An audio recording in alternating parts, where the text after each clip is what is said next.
everyone, welcome back to my channel MH Academy. Hope you all doing well. Today let's discuss about the topic called network elements.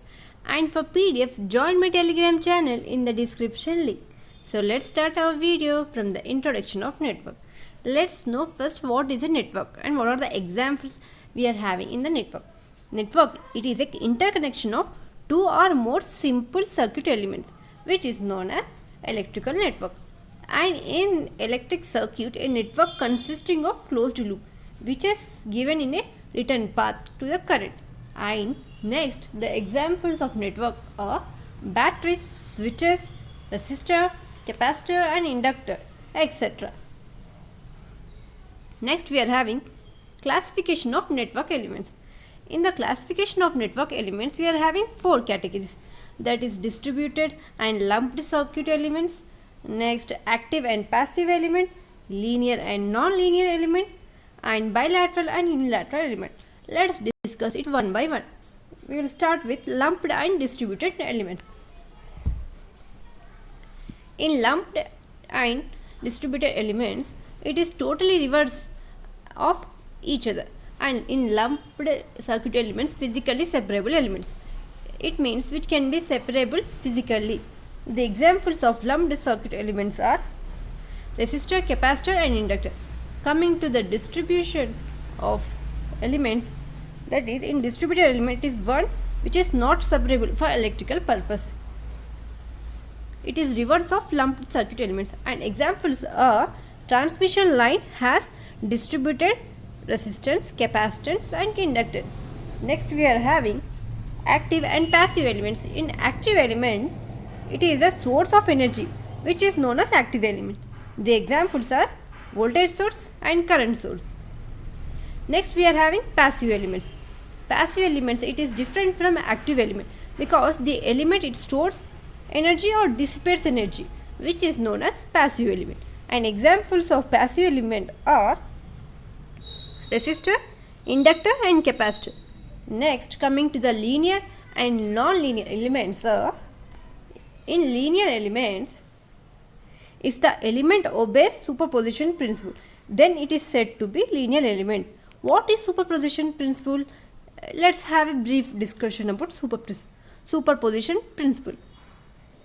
It states that response in a particular branch of linear circuit when multiple independent sources are acting at the same time, which is equivalent to the sum of responses, which is due to each independent sources acting at a time. And in this superposition principle, independent source acting at a time, which we consider only one independent source at a time only. And examples of linear elements are resistor. Coming to the non-linear elements, it is a reverse of linear element. That is, in this given network, which does not obey superposition principle, then it is said to be composed of non-linear elements. And examples of non-linear elements are transistor and diode. Next, we are having bilateral and unilateral elements. What is bilateral elements? Bilateral element, we are having voltage current relation is same for both the directions. That is, voltage and current are having same relation for the directions of the current. The examples of bilateral element is resistor. Coming to the unilateral element, it is a reverse of bilateral. In these unilateral elements, voltage and current relationship is not same for the both directions. And examples of unilateral elements are diodes and transistors. Next, we are having sources. What is a source?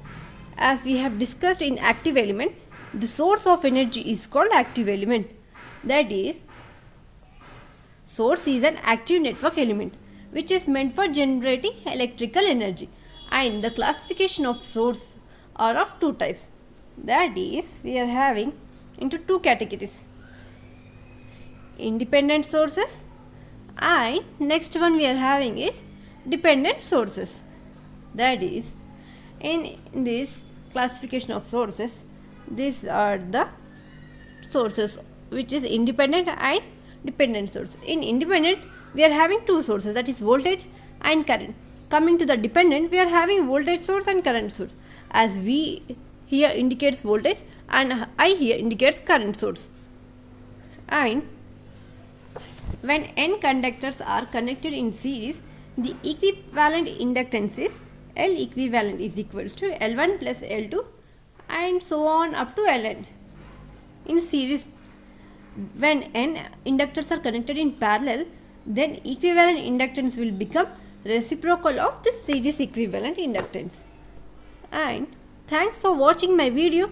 Don't forget to like, share and subscribe for more videos.